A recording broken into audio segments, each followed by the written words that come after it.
You, finding life rather dull, dreaming again of exotic places, wishing you were somewhere else? We offer you escape.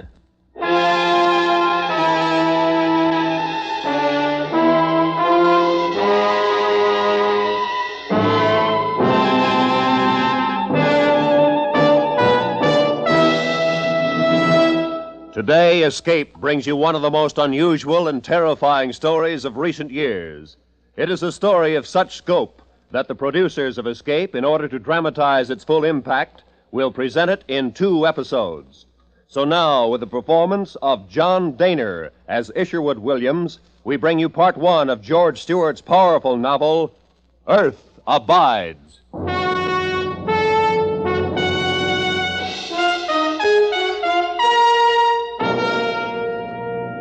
If a killing type of virus strain should suddenly arise by mutation, it could, because of the rapid transportation in which we indulge nowadays, be carried to the far corners of the earth and cause the death of millions of people.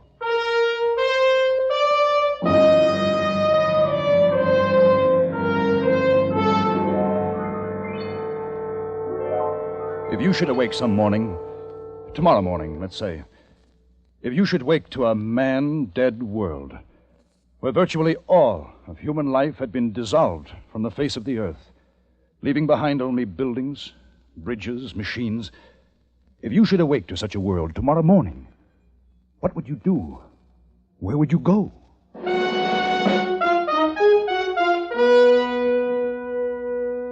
My name is Isherwood Williams. I was a student of ecology. I was in the Northern California wilderness gathering specimens of rock, plant, and animal life. I was alone and had been for a month. Climbing up to a sharp ledge one day, I felt a sudden sharp pain in my extended right hand. I withdrew it under reflex and looked up, and there, a foot above my head, I saw him, a rattler, coiled, ready to strike again. Slowly, carefully, I lowered myself and began to suck the poison from the bite. I wrapped a handkerchief about my wrist, tourniquet style, and headed for my cabin. There, I broke open my snake bite outfit, cut a neat crisscross in my hand at the point of the wound, and applied the rubber suction pump. Then I lay down on my cot. I felt sick. Sick because of the poison. Sick because I was alone. I was weak. In a few moments, deep, warm blackness closed in about me. I don't know how long I was unconscious, but I was awakened by the door. Harry? Harry, look here. This one's still alive, I think. Hello. I'm glad you came. I'm sick. He's still alive, all right. Don't go near him. Come on, let's get out of here. No, wait. I'm sick. Come back. Why? Why did they leave me when they knew I was sick? What were they afraid of? I tried to stand. My knees were like sponge rubber. But finally, I was able to stumble to my chest of drawers. And then I saw the hammer, my rock hammer, resting on the top of the chest. And it suddenly became the most important thing in the world to me.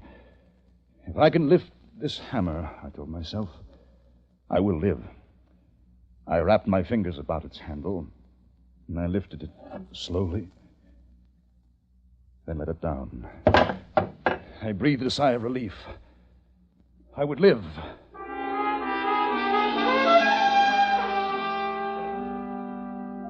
In the morning, I felt better. I got up, packed the car, and headed for the nearest town, Hudsonville, about 10 miles to the south. They'd take care of me in Hudsonville. Consider, if you will, the case of the rats that once inhabited Christmas Island, a small bit of tropical verdure some 200 miles south of Java. In 1903, a new disease sprang up. The rats proved universally susceptible and soon were dying by the thousands. In spite of great numbers, in spite of an abundant supply of food, in spite of a rapid breeding rate, the species is now extinct.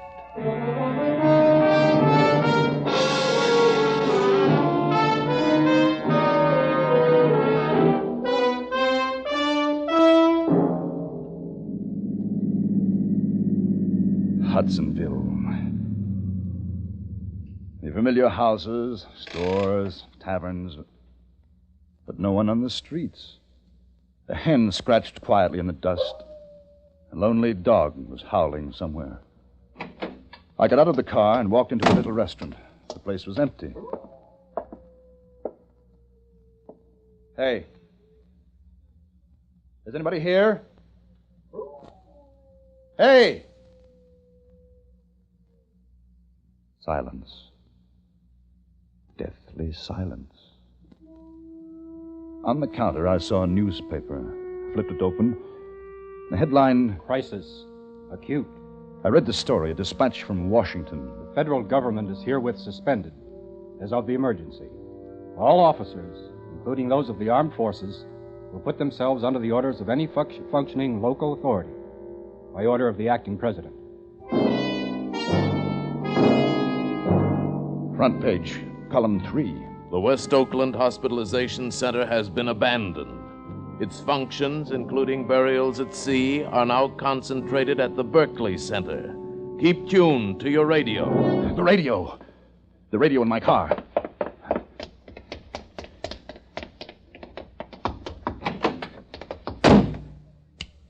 I turned the dial to the most powerful station in the vicinity. Static. Nothing but static. Desperately, I twisted it from one end of the band to the other, praying for a human voice, a bar of music, anything. There wasn't a single radio station still in operation. The horn. Someone will hear the horn.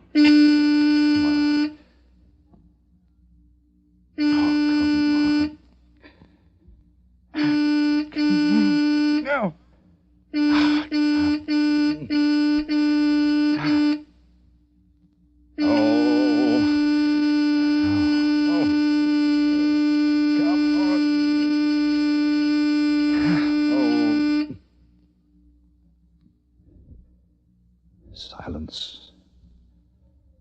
Silence and death. I leaned back in the seat, exhausted. I sat that way for minutes before I looked at the paper again. The paper. The last sign of human life left to me. It was dated a week before. I read it through twice. Whole cities had perished. Medical centers, bodies. Doctors, nurses, burial crews hard at work, and then they too had fallen and died. The United States, the world, the stagnant flesh pool of death. Suddenly, with terror, I thought of home. I started for San Francisco. On the way, I helped myself to a tank full of gas at a station. Oddly enough, the pumps were still working. Electricity still flowed from the river-driven generators, and the lights still blazed. I wondered how I had survived. Perhaps the snake venom had counteracted the virus. Perhaps the clean wilderness, who could say? But somewhere, someone else was alive. The men at the cabin door, there must be others, but where? I passed some cows in a pasture. Smiled to myself at the irony. The world belonged once again to the animals. Ecological observation. Pedigree means nothing now. The prize, which is life itself, will go to the keenest brain, the staunchest limb, the strongest jaw. The champion boars will die in their well-kept pens, but the shoats will roam wild. In a few generations, their legs will grow slim, their bodies thin, their tusks longer. Man, they need nothing from man. I passed 4 or 5 cars on the highway, abandoned. The farther along, I spotted another car, and there was a man inside. I stopped and got out. He had fallen over the wheel. There was a bottle beside him and the strong smell of cheap liquor. I shook him. Come on, come on. Come on, wake up. Wake up, wake up. Wake up, I said. Hey, come on now, come on. Now, leave me alone. Now, you just leave me alone. I said wake up. Hey. What's your name? Your name. Oh, what difference does it make? Oh, come on, come on. Don't go back to sleep. What's your name? Barlow. Barlow's my name. 58 Barlows in the Seattle telephone directory, and I'm the only one left. Me. the dirtiest skunk of the lot. What am I doing alive? Answer me that. Go back to sleep, Mr. Barlow. Wait. Here. It's free on a house. Everything's on a house now. Have a drink. No, thanks. Let me tell you why I'm still alive.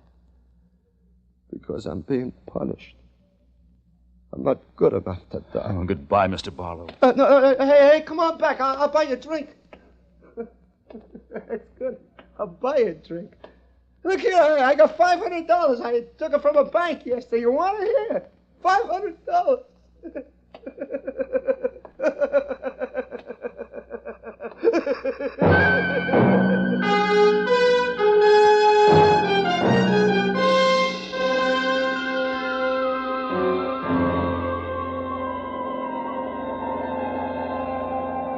San Francisco. The mute, dead city of San Francisco. A naked forest of concrete with its empty streets, its ghosts of newspapers blowing across alleys. I crossed the Bay Bridge, stretched over the blank water. A single car, coupe, parked in an emergency recess, was its sole possessor now. The Bay Bridge. A final monument to the greatness that had been mankind.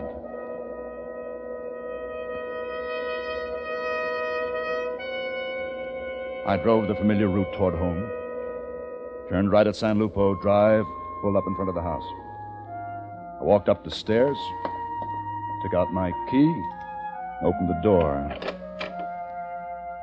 Strange odor of must and stale food blew out at me.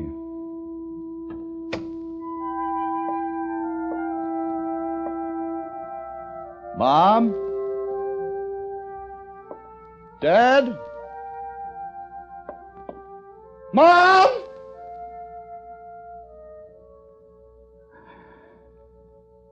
I fell into a chair and cried.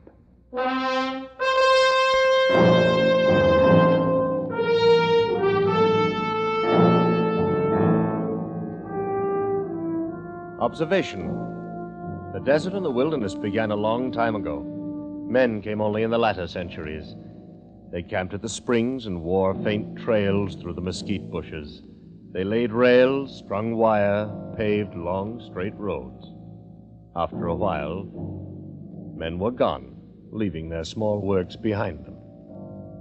In 1,000 years, at a conservative estimate, man will be a forgotten stone in the jungle.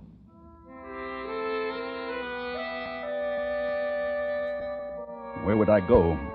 I had no idea. I only knew I had to keep going. Change of place was my only comfort now, the only way I had of convincing myself that there was still life in the world.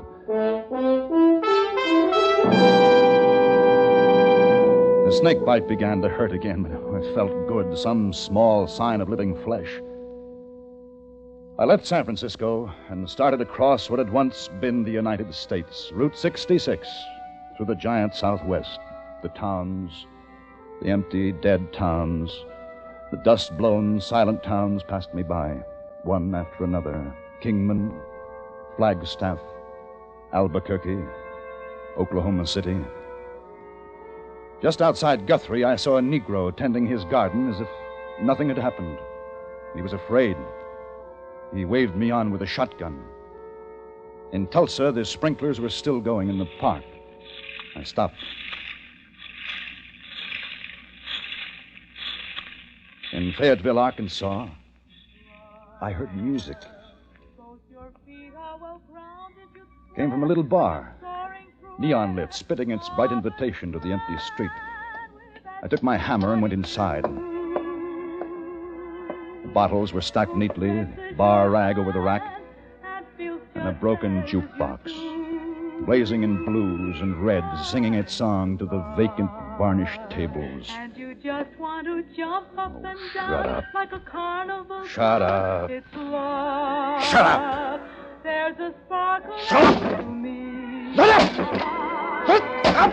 Shut up! Well grounded you are, but you're soaring to where? Oh, but it's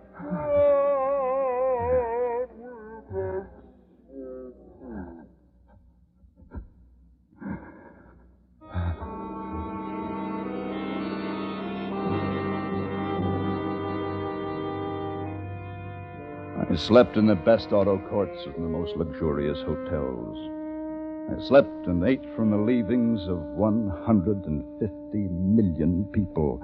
All the wealth of America had been bequeathed to me. All its wealth and its death. 3 days later, I pulled up the Pulaski Skyway, crossed George Washington Bridge, and came to Manhattan. The splendid, slow-decaying corpse of Fifth Avenue, the sable mink in the windows, the silly traffic lights changing color at naked intersections. Manhattan, soulless and dead. Stretched out between its rivers, the city will remain for a long time. Stone and brick, concrete and asphalt, glass. Time deals gently with them. A window pane loosens, vibrates, breaks in a gusty wind. Lightning strikes, loosens the tiles of a cornice. The shade trees on the avenues die in their shallow pockets. Bats fly from the 59th floor. City dies slowly. In the afternoon, I saw smoke from a chimney in the Bronx. I drove to the house, a small house, and knocked on the door. I heard footsteps. When the door opened, I saw a little, bald man with a broad smile, holding a handful of playing cards. Milt Carson. How do you do? Come on in. You're in time for supper. Well, thanks. I just ate. This is Mrs. Carson. How are you? Won't you sit down? Oh, thanks. Where are you from? California. I had a relative there. We're just finishing a hand of gin. Say, look here. Isn't that a beauty? Oh, the television set? Yes. Yeah, it's beautiful. It's a combination radio, television set, radio player. I'll bet it even does the washing. It took us 2 days to get it up the steps from the radio store. I always wanted a set like that. Yes, but there's nothing on the air. Sir, always wanted a set like that. Jen, there you are. I owe you $10,000. Well, give it to me tomorrow. There's a busted window at the Chase National. All the money you want. I carry $50,000 with me all the time just to be on the safe side. Of course, you can't buy anything with it now, but sure feels nice to carry around. How about some salami? No, thanks. I just ate. Oh, yeah. Say, do you like canasta? I'm not much at cards. Oh, canasta I could teach you. It's simple, like rummy, but a little different. What I was wondering was, why don't you stay here? Got everything you'd want right here in the Bronx. Need a coat for the lady, break a window at I.J. Fox. You should see some of the diamonds I got Mrs. Carson at Tiffany's yesterday. Beauties. Hey, where are you going? I've got to get started. Well, where? There ain't no place to go. Lots of luck. Well, thanks, but I wish you could stay with us. No, thanks. Goodbye. Oh, the scavengers. How long would they last? Through the winter? And it was doubtful. There'd be no central heating. Even breaking furniture in the fireplace wouldn't keep them alive. They were like highly bred spaniels or Pekingese who walked the city streets at the end of their leashes. They would die with the city a season or two later of pneumonia or accident. The Negro in Oklahoma with his heart to the land, he would survive. Milt Carson and his new wife, no. They were waiting for death at the card table.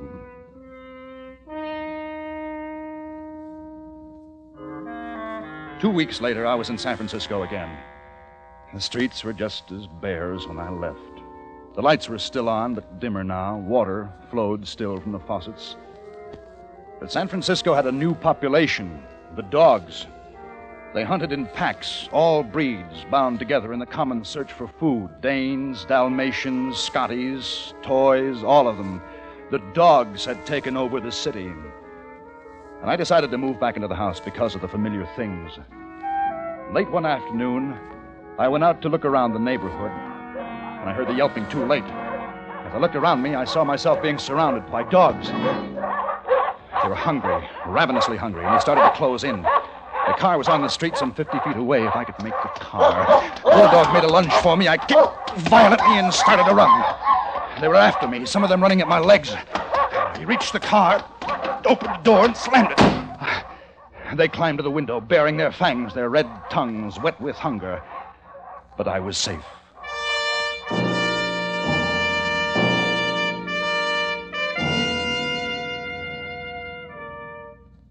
Then the night.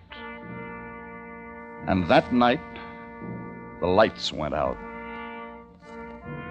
The lights. The lights. Hey, the lights. What's happened to the lights? I looked out over the city. It was black. Black as death. The age of electricity was over. Finished.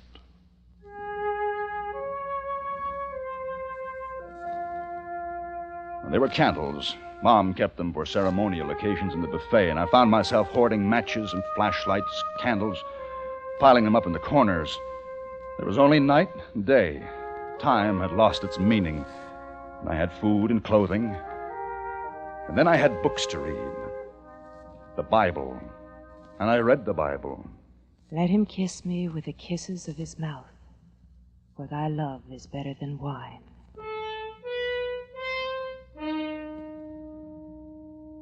There was a faint but unmistakable light burning that night a mile away on Nob Hill. I got into the car and drove to the light. I parked the car. I reached for my hammer. In the window, a shadow moved. As I approached the door, a flashlight caught me in its glare.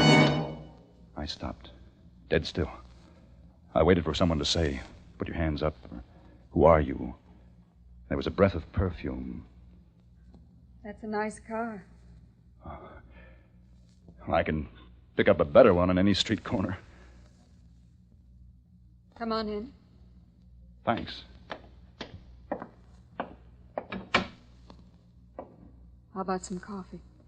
Sounds good. How come you didn't find me before this? Well, I just saw the light tonight. I decided to investigate. I saw your light lots of times. Oh? You live down on San Lupo Drive. Well, why didn't you come in? Woman's pride. Man's supposed to come after the woman. That was before. There are no rules now. No, but they're habits. Want yours black? Yeah, black's fine. I don't want you to think you're the first one I've met. There were 5 or 6 others. They saw the light and they came in. They had coffee and I sent them on. What about me? I don't know you. Well, I'm clean, well-educated, healthy, young. Those are the good things. I dislike turnips, canned beans, stupid people. What's your name? You'll laugh. I won't laugh. What's your name? Isherwood, my mother's maiden name. Everybody calls me Ish. Well, mine's Emma. Emma and Ish. Nobody's going to write any love songs with that combination. No. Don't imagine they will. I like you. Coffee will be ready in a minute. Emma, will you come and live with me? I don't know you. What is there to know? That I like you, you like me, that we're both alone. Emma? What? Emma? Yes. Good. Ceremony. There ought to be some kind of ceremony. Have you a Bible? Bible? On the mantle. I've never used it. I just had it. Here. Give me your hand. Now, we shall be together always.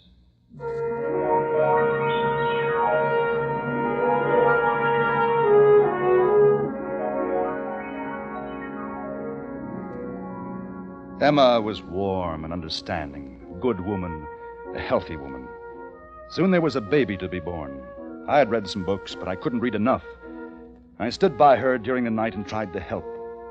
When the morning came, we had a son, the first born since the great disaster.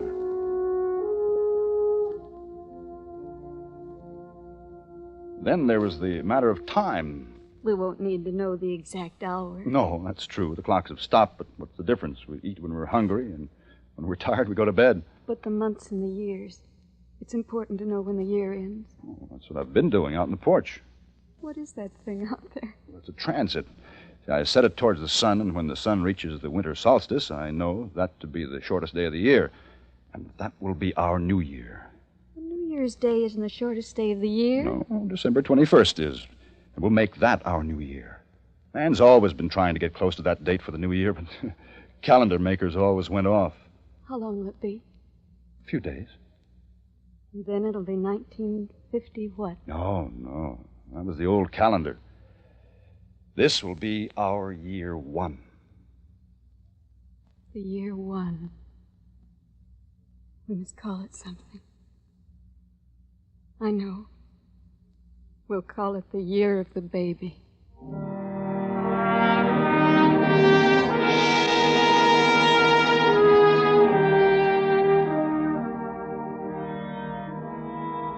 The new life began around the simple problems of Emma, myself, and the baby. The day came when the sun reversed its path. I took my hammer and a chisel. Emma and I had found a tall, smooth rock in what had once been a small public park. In the rock, I carved the figure 1. The new beginning, I said to her. The rebirth of man. In the year 2, the rats came. San Francisco was overrun with them. They had broken into most of the grocery stores, torn open the cartons, gorged themselves, and gave birth to more rats. They multiplied by the hundreds and then the thousands. Rats, the carriers of deadly bubonic plague. Come quick, they're getting in! Where? Here! It shoot through the door. Oh, get me that kitchen chair. Hurry now, hurry. Here. They're going to the bedroom, toward the baby. Now hold the chair against the opening. I'll nail it later. The baby! The baby! I rushed into the bedroom, taking my hammer with me. There were 2 of them, tremendous rats. I stationed myself at the crib.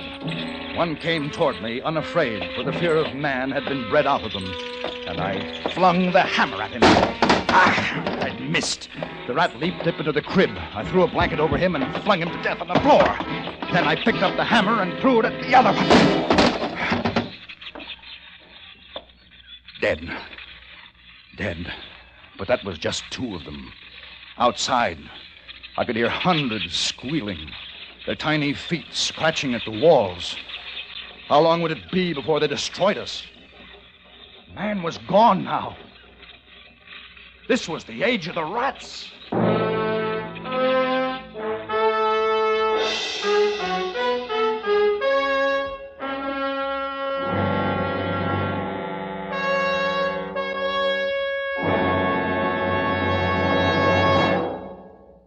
Escape is produced and directed by Norman MacDonald. You have just heard part 1 of Earth Abides by George Stewart, specially adapted for Escape by David Ellis. John Daner was starred as Ish, with Larry Dobkin as Dr. Stanley, and Peggy Weber as M. Featured in the cast were Michael Ann Barrett, Parley Bear, Ron Brogan, Paul Frees, and Lou Krugman. The special music for Escape was arranged and played by Ivan Ditmars.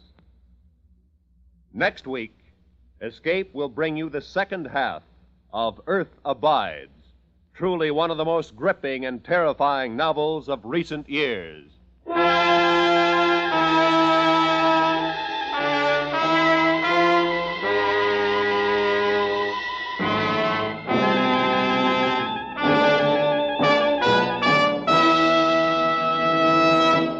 This is CBS, where you spend an hour with Frank Sinatra every Sunday afternoon on the Columbia Broadcasting System.